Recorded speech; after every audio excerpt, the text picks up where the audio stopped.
네, 안녕하십니까. 시선파트너즈 이세현입니다. 저희가 벤처를 부탁해 프로젝트로 벤처 기업들이 활용할 수 있는 지원 사업과 시책들을 시의적절하게 어떻게 활용할지 이야기를 나누면서 총 지금까지 한 7편 벤처에 관련된 컨설팅 사례 약 7편을 올려드렸습니다. 오늘은 그 8번째 시간이고요. 벤처라는 이런 제도와 아주 긴밀하면서 불가분의 관계에 있는 것 중에 하나가 또 연구소여서 저희가 남은 3시간은 이 연구소와 또 연계되는 이야기들을 해보려고 합니다. 그래서 정리 삼아서 오늘 마지막으로 앞에 7번 사례들을 한번 이야기해 보려고 합니다. 그래서 우리 뭐 큰 업체들은 더 좋겠지만 크지 않아도 작은 기업들이 억 단위로 신용으로 기업의 운전자금을 시중은행이나 보증기관에서 쉽사리 아주 적극적이고 호의적으로 심사하지 않는 게 현실이어서 그분들의 자금 활용 방안 중에 하나로서 벤처를 받아서 정책자금의 우선도를 만들었던 첫 번째 사례가 있습니다. 작은 소기업들이 더군다나 이금융까지 사용하고 있던 소기업이 중증공 정책자금을 벤처를 취득함으로써 우선순위를 취득해서 우선심사 받아서 자금을 활용했던 첫 번째 사례가 있었습니다. 그리고 두 번째 사례는 5인 미만 기업들은 대부분 고용지원금을 받을 수 없는 환경이 많은데 이제 5인 미만 기업임에도 불구하고 벤처 기업이 됨으로써 고용지원금들을 활용했던 사례. 그리고 세 번째, 네 번째 사례는 창업 3년 미만 벤처로 인정받은 기업들, 창업 벤처 기업들이 수도권 과밀업체권역 내에서 창업 감면 받았던 사례와 수도권 과밀업체권역 외에서 원래 창업 감면을 받을 수 있는 기업들이 원래 받을 수 있는 창업 초기 1, 2년 과표가 작을 때 창업 감면을 포기하고 과표가 커지는 나중 시점, 그러니까 업력으로 따지면 3기 때 창업 벤처를 받아서 3, 4, 5, 6, 7 이렇게 과표가 커지는 나중의 구간들에서 벤처 창업으로 활용했던 사례. 그리고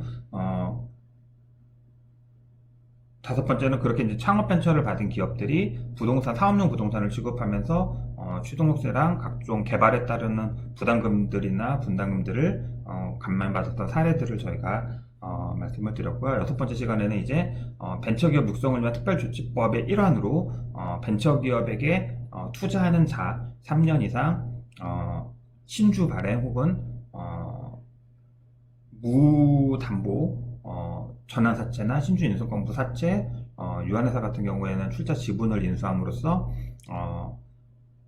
투자 금액에 따라서 3천만원 미만은 100%, 3천에서 5천 사이는 70%, 5천만원 초과 금액에 대해서는 종합소득 금액의 50% 한도 내에서 30% 소득공제를 받아서 고소득 자영업자들이나 전문주공사들이나 임금이 높은 사람들이 벤처 투자를 활용해서 서로 벤처 기업과 투자자들이 윈윈할 수 있는 방법에 대해서 말씀을 드렸고요. 7번째 사례로는 그 실제 사례들로 이제 개업이들 전문직 자영업자들이죠. 개업이들이 의료기기 관련된 업체들과 벤처 투자를 통해 서로 어떻게 윈윈을 했는지 그 실제 등기까지 한번 저희가 확인하는 작업들을 한번 했었습니다.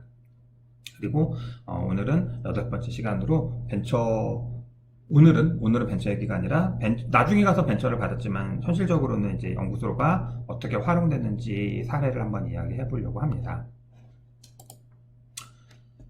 이 기업은요 2019년도에 개업을 했었고요. 개업 첫 해에는 매출이 크지 않았고 20년에는 매출이 한 4억 정도 됐었고요. 직원은 한 2명 정도 있는 인쇄 개인 사업자입니다. 그러니까 영세하죠. 그래서 21년 초에 이제 신보 쪽에 가서 자금을 운전자금으로 필요합니다 라고 신청을 했다가 작다 영세하다라는 이유로 한번 반려가 됐고요. 중소벤처기업진흥공단에서 정책자금을 올해 3월 달에 신청했다가 밀렸어요. 그러니까 소위 말하는 떨어졌다는 개념이 아니라 정책 우선도 심사에서 밀려서 심사 대상이 되지 않았습니다. 그러니까 심사 기회도 안 주어진 거죠. 그래서 사전 상담을 예약은 했지만 이미 신청하는 기업들이 많아서 심사 진행이 안 된 상태였고요.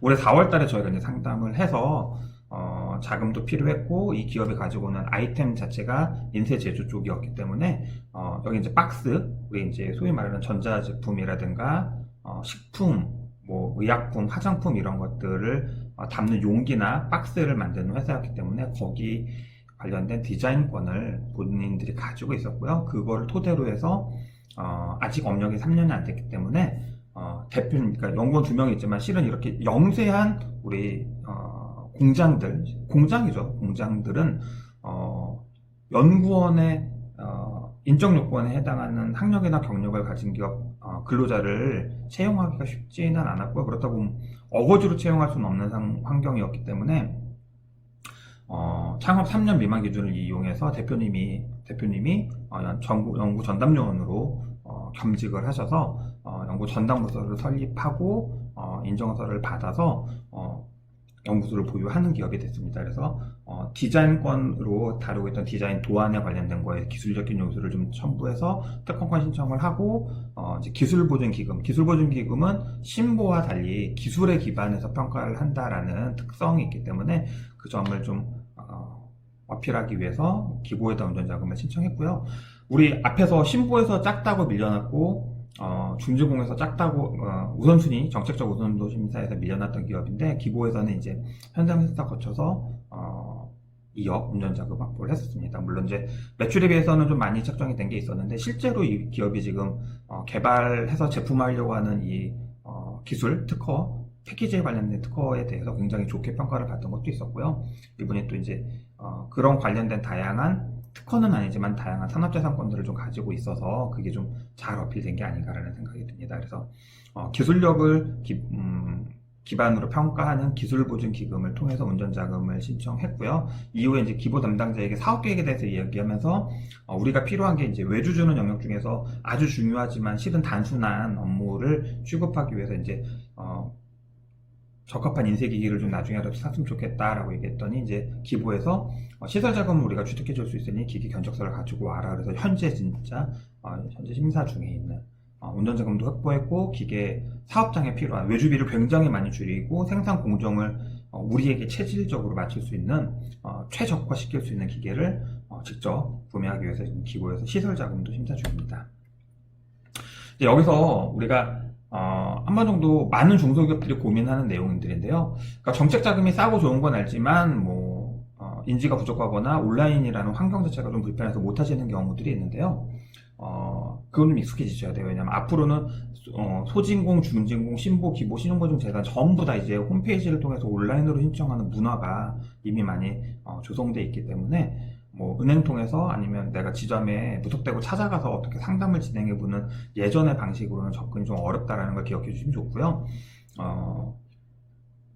신보나 기보 중에서 우리가 손쉽게 상시적으로 중지공에 상시 접수를 하곤 하지만 한 달에 하루밖에 접수를 못하는 거에 비해서 중지공이나 신보나 기보는 우리가 늘 준비가 되면 언제든지 온라인으로 신청할 수 있기 때문에 아마도 많은 중소기업들이 신보 기보를 제일 많이 활용하실 텐데요.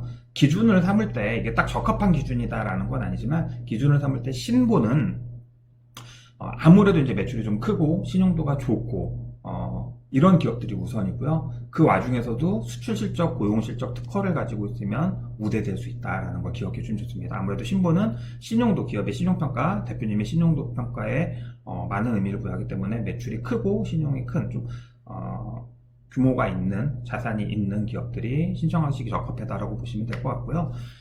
우리가 이제 매출은 아직 좀 작고 신용도 아주 바닥까지는 아닙니다. 그러니까 대출이 가능한 등급인데 신보는 신용이 좋아야 된다라고 보시면 되고요. 기보는 신용이 아주 나쁘지만 않으면 그걸 기술력으로 커버해서 기소성을 입증할 수 있는 다양한 산업재산권들이나 특허 혹은 연구소나 NNT, NEP, 이노비즈 각종 인증들을 확보해서 우리가 매출은 작고 신용도도 불가능한 수준은 아니니 이 기술성으로 좀 평가해 주십시오 라고 생각하고 접근할 수 있는 여지가 기술보증기금이다 이렇게 생각해 주시면 좋을 것 같습니다. 무조건 기본은 신용이 나쁘고 매출이 작은 업체가 간다 이렇게 생각하실 건 아니고요.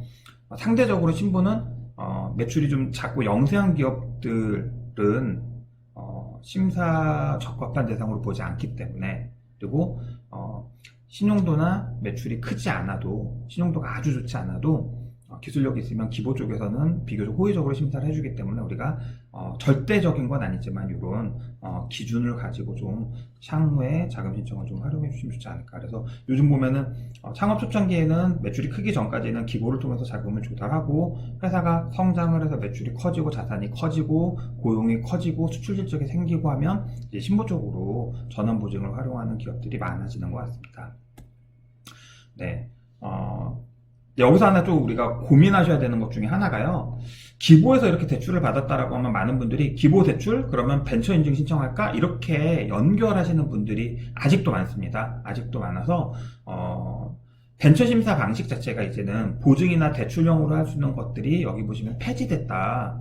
네, 여기 보시면 보증 대출형은 폐지됐기 때문에 기보에서 대출을 받았으니까 벤처도 신청해야지 이렇게 신청할 수 없다는 거 다시 한번 말씀을 드립니다.